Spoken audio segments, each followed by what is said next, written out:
this thing over with. You see the hatred he's got for Putin. It's very tough for me to make a deal with that kind of hate. He's got tremendous hatred. And I understand that, but I can tell you the other side isn't exactly in love with, you know, him either. So it's not a question of alignment. I'm aligned with the world. I want to get the thing set. I'm aligned with Europe. I want to see if we can get this thing done.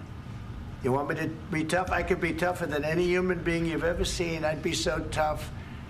But you're never going to get a deal that way, so that's the way it goes. All right, one more question. Hey, I want to respond to this. So look, for 4 years in the United States of America, we had a president who stood up at press conferences and talked tough about Vladimir Putin, and then Putin invaded Ukraine and destroyed a significant chunk of the country. The path to peace and the path to prosperity is maybe engaging in diplomacy. We tried the pathway of Joe Biden of thumping our chest and pretending that the President of the United States' words mattered more than the President of the United States' actions. What makes America a good country is America engaging in diplomacy. That's what President Trump is doing. Can I ask you?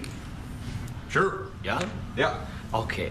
So he occupied it, our parts, big parts of Ukraine, part of East and Crimea.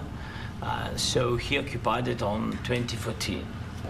So during a lot of years, so I'm not speaking about just Biden, but those time was Obama, then President Obama, then President Trump, then President Biden, now the President Trump, and God bless, now President Trump will stop him.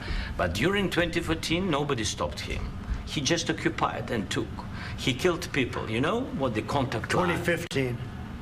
2014. 2014 and 2014. 2014. Yeah. So I was not here. Yeah, but that's exactly right. Yes, but during 2014 till 2022, yeah, the situation the same. The people have been dying on the contact line. Nobody stopped him.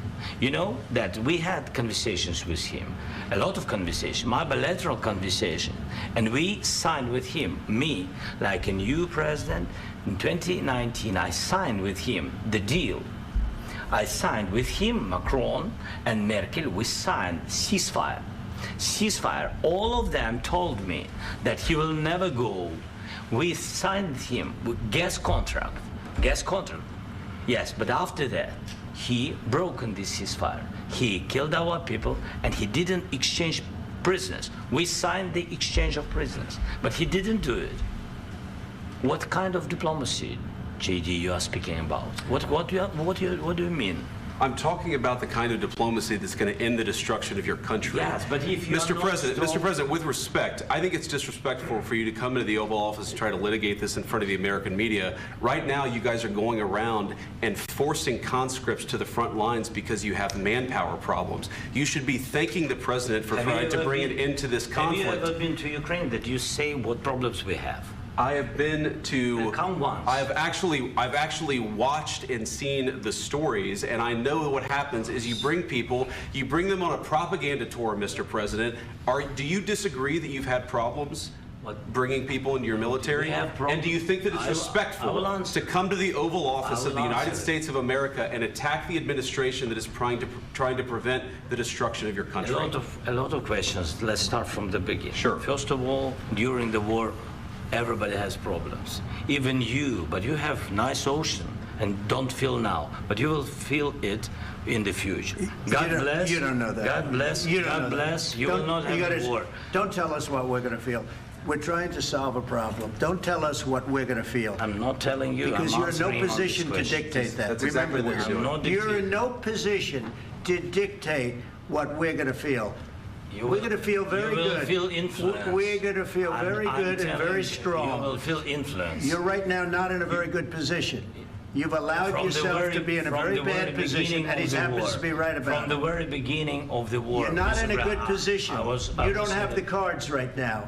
With us, you start having cards. Right now, you don't. You're playing cards. You're playing cards. You're gambling with the lives of millions of people. You're gambling with World War III. You're gambling with World War III.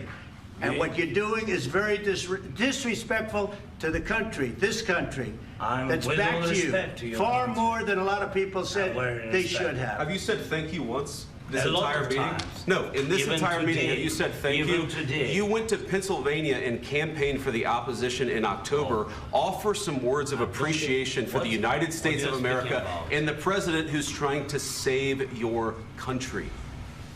Please, you think that if you will speak very loudly about the war, you He's can... not speaking loudly. He's not He- speaking loudly. Your country's Can I- in big can I- trouble. can I Wait a answer? minute. No, Can you've I done a lot answer? of talking.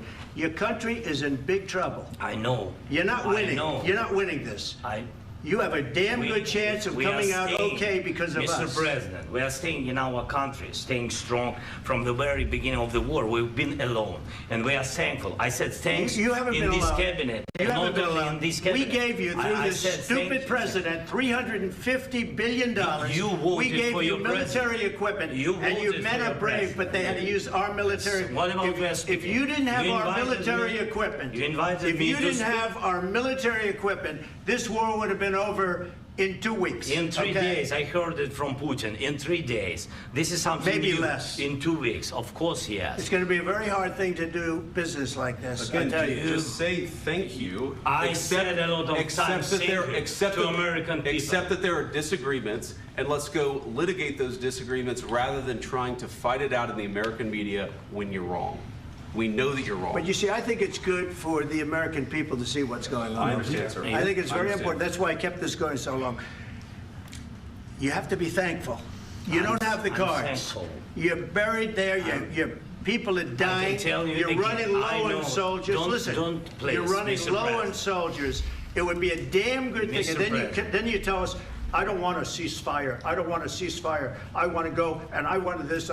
Look, if you could get a ceasefire right now, I tell you, you take it so the bullets stop flying and your men stop getting killed. Of course, we want to stop the war. But you're I saying said- you don't want a ceasefire. But I said to you, I want a ceasefire. with guarantees. Because you'll get a ceasefire faster than an agreement. Ask our people about ceasefire, what they think. That wasn't doesn't with matter me. for you what- that what wasn't this with me. means. It That was wasn't with with you. a guy named Biden who was not a smart person. That was with Obama. president. It was your president. Excuse me. That was with Obama, who gave you sheets, and I gave you javelins. Yes. I gave you the javelins to take out all those tanks. Obama gave you sheets. In fact, the statement is Obama gave sheets and Trump gave javelins. You got to be more thankful, because let me tell you, you don't have the cards. With us, you have the cards. But without us, you don't have any cards. One more question to Mr. Vice President. I'm sorry. It's going to be a tough deal to make, Um, because the attitudes have to change. what if Russia breaks ceasefire? What if Russia